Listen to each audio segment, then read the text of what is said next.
thinking you're so important just because of $300. I don't care about such a small amount of money. Chuckling, my son and his wife looked down on me, hurling harsh words. I've been helping them for 10 years since they told me they were struggling financially. Even though they never found steady jobs, I held my tongue and tried to find ways to support them. And what do I get in return? Why did I bother helping them in the first place? I thought someday they would appreciate my efforts and soften their attitude, but that day never came. Isn't it clear now? I can't help but feel angry at them for laughing it off, saying it's not enough or just pennies after I've dedicated 10 years of my time and savings to them. I have devoted myself silently to my son and his wife, but today that changes. My name is Mary, a homemaker in my 50s. Since my husband passed away, I've been living alone. We have a son who moved out after college and now has a family nearby. Though our relationship isn't great, they've been a bit troublesome. After college, my son got a job where he met his wife, who became a full-time homemaker after they married. However, less than a year later, my son quit his job due to issues with his boss, assuming he'd easily find another. But things didn't go as planned. Despite searching, he struggled to find suitable work and eventually gave up altogether. His wife didn't show interest in working either, and within months they faced financial difficulties. To help them, I began sending them a modest $300 each month. They were grateful and thanked me for the support. Every day, I hoped they would overcome their difficulties and become self-sufficient. But now, after 10 years, my monthly $300 isn't appreciated anymore. It's something they feel entitled to receive. For example, one busy month filled with family events, I couldn't find time to meet my son and his wife on the usual day. I give them their monthly money. Late that night, I heard loud knocks on the door. It was my son and his wife. "Mom, we need the money on time. Are you starting to forget things because you're getting older?" My son teased. Tired and sleepy from a hectic few days, I replied, "I'll give it to you another time. Please go home for now." Then his wife, her face red with anger, said, "This happens every month. You have to give it on time. Just because you're my husband's mother doesn't mean you can behave like this." And she grabbed me by the collar. Shocked by the sudden confrontation, I reluctantly handed over the $300 to my son and his wife, which I had prepared earlier. "If you had just given it to us in the first place, this wouldn't have happened. I don't want to resort to physical force with you either," his wife continued. "You should listen to us and behave. Remember, if you ever lose your mind, we'll be the ones taking care of you. It wouldn't hurt to stay on our good side, right?" Their audacity infuriated me, but I feared that challenging them might cause them to depend on me even more, much like when my son quit his job. So, swallowing my anger, I smiled, apologized, and did as they demanded. Looking back, I realized I should have stood up for myself then. But my overwhelming desire for them to become self-sufficient left me feeling powerless. The unpleasant memories with them weren't just confined to that day. I received a call from a concerned neighbor. "Mary, can we discuss your son and his wife?" "Oh dear," I apologize. "I'll be right there." Apparently, when the neighbor returned from shopping, she noticed signs of a break-in at her place. After checking the security footage, she was shocked to see that the culprits were actually my son and his wife. Although her home was ransacked, nothing appeared to be stolen. Knowing about my strained relationship with them, she chose to contact me first. I left work early and reached out to my son and his wife. Together, we visited the neighbor to apologize. "I'm truly sorry," I kept repeating, but my son and his wife didn't seem remorseful. The neighbor seemed displeased, but things settled down after I agreed to cover the cost of the broken window.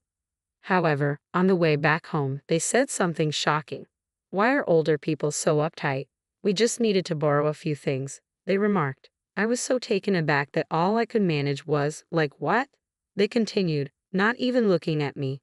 "Sure, we broke a window and made a mess, but we didn't steal anything. Isn't she overreacting?" My son simply nodded in agreement. I couldn't comprehend what they were saying and remained silent the entire journey.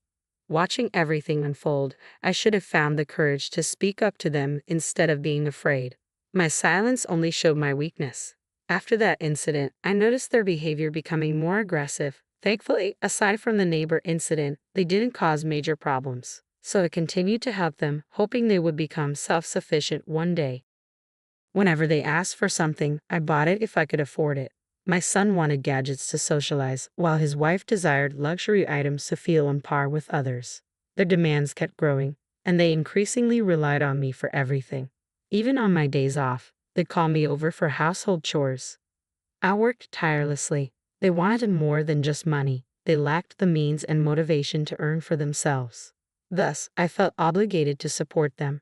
Despite my exhaustion, I remained dedicated to my job and fulfilled their requests, which left me drained. I developed dark circles under my eyes, my skin became rough, and dizziness became a regular issue. My son and his wife mocked me, saying, "You look like a mess," and his wife even pointed at me, saying, "She's given up on herself." I didn't have the energy to defend myself against their hurtful words. Deep down, I knew I was reaching my limit, but I felt if I stopped working and helping them, everything would fall apart for all of us. So, despite my exhaustion, I kept pushing myself, determined to hold everything together. Honestly, I had wanted to lean on someone and give up a long time ago. One day, while I was doing chores at my son's house, a small incident sparked an argument. I was already stressed and tired, so every little thing they did annoyed me. His wife then made a cutting remark, saying, "You act like $300 is such a big deal." My son, influenced by her words, added, "We don't need that messy amount," and handed back the $300 I had given them that day. They scoffed, saying, "If you're going to give us money, bring a decent amount," mocking and looking down on me. Those words sparked something inside me. "Fine then," I blurted out, "I'll stop. I won't think about the future or your feelings anymore."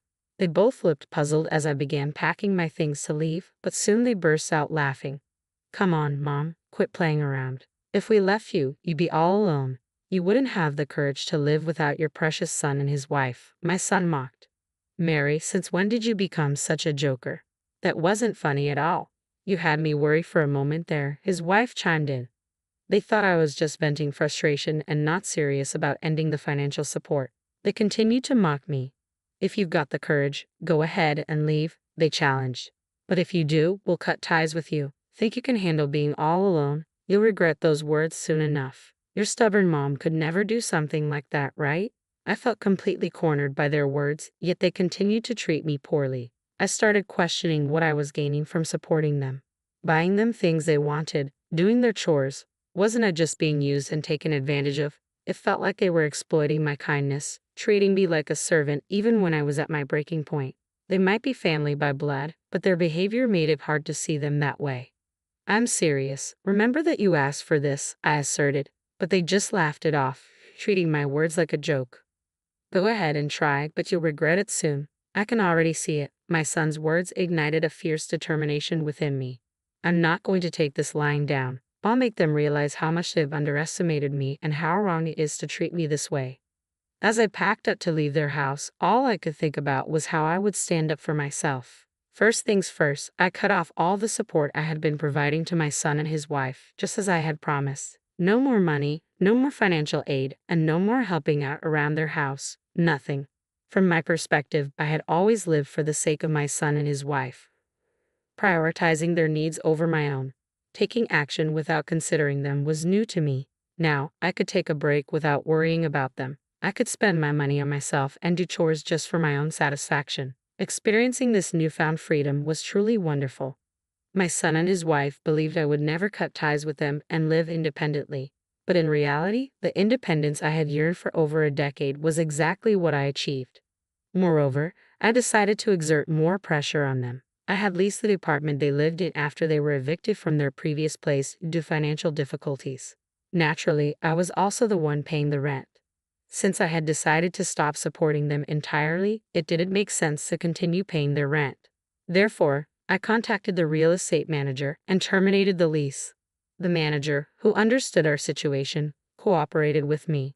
They were given a month's notice to vacate the apartment, with the understanding that if they didn't comply, formal action would be taken. That night, I sent a text to my son and his wife, informing them that if they didn't move out of the apartment within a month, it would become a serious matter. They read the message right away, and within minutes, my phone started ringing. "Mom, what the hell is this? Where are we supposed to go?" My son shouted as soon as I answered. I could hear his wife panicking in the background. "You may have forgotten, but I was the one paying for that apartment. I told you I was stopping all support, didn't I? So, canceling the lease was the next step." I replied calmly. "We never agreed to that." You said you'd stop sending money, but we assumed everything else would continue, my son protested. I chuckled at his naive expectation. Really? While you speak so harshly to me, you thought you could still rely on my support for everything else, except the allowance? It's astonishing to see how naive my son and his wife can be. I had let them treat me however they pleased for too long. Even when I expressed my discomfort, I always gave in to their demands, financially and with my time. It was somewhat selfish of me, hoping they would eventually become independent. But I was mistaken. They were the type to take advantage of my generosity as much as they were pampered by it. In hindsight, I should have clearly asserted my position and made them understand. I was the one providing allowance, offering financial support beyond that, and taking care of their household chores. However they look at it, I held the upper hand, and they should have shown gratitude and respect towards me. Instead, they treated me with utter disrespect, like a servant, a mere tool, an ATM to be used at their convenience. To make matters worse, they even laughed at me. When I was at my wit's end, why did I exert myself so much for such an unreasonable couple? Even when they treated me unfairly, I remained silent and let them have their way. Despite all I did for them, they never appreciated my efforts. They only took advantage of me. It wasn't until I reached my breaking point that I realized how selfish and dismissive they truly are, and how they never truly saw me as family. They may have viewed me as a resource, but never as family, not even a little bit. Why didn't I see this sooner? Why did I keep giving my all until I felt completely overwhelmed? Why did I continue believing in them? Looking back, I realized how pitiful my past actions were. I tirelessly supported them, hoping they would eventually become self-sufficient, but all my efforts seemed to count for nothing. As I reflect on the past, my anger towards them intensifies. I feel the need to confront them and demand accountability. I won't be satisfied until they acknowledge their mistakes and apologize. Fueled by these emotions, I spoke up again. I'm going to stop the allowance but continue with the other support. What do you think? I asked them. That's not going to happen. My son tried to interject, but I cut him off firmly. No buts. You understand me. Your lives have always relied on me. If you ever upset me or if I decide not to help you one day, you'd be in trouble. Fortunately for you, I've been naive enough to keep hoping that maybe someday you'll become independent, that perhaps you won't need me to get by. That's right, Mom is kind. That's why you're not really going to abandon us, right? You just said those things in the heat of the moment and now you can't take them back. So you're doing this, right? It's okay, we forgive you. Let's try to be a family again, okay? My son pleaded. Don't be foolish. I've finally seen things clearly. Despite all the support, you two don't even want to be independent, do you?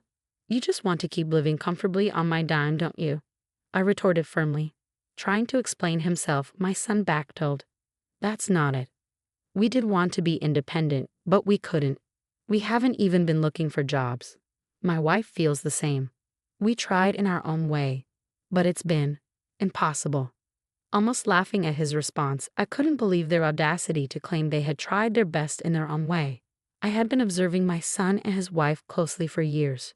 Neither of them seemed to put any effort into finding jobs or living frugally. Instead, they were comfortably living off me every single day. How could they possibly say they had tried their best? Listen, Mom, we're really grateful for everything you've done. We can't even express it in words, but you've always gone above and beyond for us. We know we depend on you to live, and we'd be lost without you. So why don't we start over? You need us too, right? My son pleaded. Are you kidding me? I don't need you, I responded bluntly.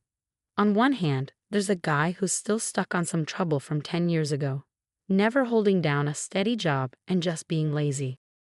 And on the other hand, there's a woman acting like a stay-at-home wife, never supporting or pushing her husband, just doing as she pleases. You think I need people like you too? You couldn't be more wrong. Do you have any idea how much I've endured because of you two? Day in and day out, I work to make money for you, and even when I'm not working, I'm doing chores for you. It's been incredibly tough, and I finally come to realize that. After all that, I'm not naive enough to want to be family with you too. Don't say such harsh things, Mom. We need you, my son insisted. Without someone like you supporting us all the time, Despite my words, my son continued to argue from his perspective, disregarding mine. As I pondered what to do next, I suddenly heard a voice shout, "Give me that." Then his wife took the phone. Mary, honestly, I've been frustrated with my husband's selfish behavior too. Most men go out, work, and support their family, but he just wanders around, not working. For my sake, I regret marrying him every day. I feel just as hurt as you do. I'm a victim too. Please help me, even if it's just me, I can't do this without you. After making her shocking plea to abandon her husband to save herself, his wife continued, I'll do anything you need me to do, whether it's housekeeping or anything else. Use me however you want. Please, Mary, don't abandon me. Her words left me stunned, and I could hear the couple arguing loudly over the phone, each trying to assert control of the conversation. Annoyed by the chaos, I frowned, and suddenly, it seemed the phone was knocked out of hand and the call disconnected. Days passed without a call back from them. It turned out their relationship had deteriorated significantly after that incident, leading them to decide on divorce and go their separate ways. They blamed each other and even fought over money, prolonging the dispute until their divorce was finalized. After the divorce, both of them tried reaching out to me, but by then, I had already blocked their numbers, so I never heard from them again. My son took on a factory job, working day and night just to make ends meet. Meanwhile, his ex-wife tearfully returned to her parents' home and confessed everything. They reprimanded her harshly. She came to apologize, accompanied by her parents, but she was crying so much that I couldn't make out her words. Since then, I've been living for myself. For a decade, I had been tied down by their needs and never had a moment to focus on myself. Embracing a life centered around my own needs felt incredibly refreshing and liberating. Although I ended up alone without them, I found solace in it. I'm uncertain about the future. There may come a time when I won't have the luxury to live solely for myself. But for now, I believe I deserve to prioritize my own happiness.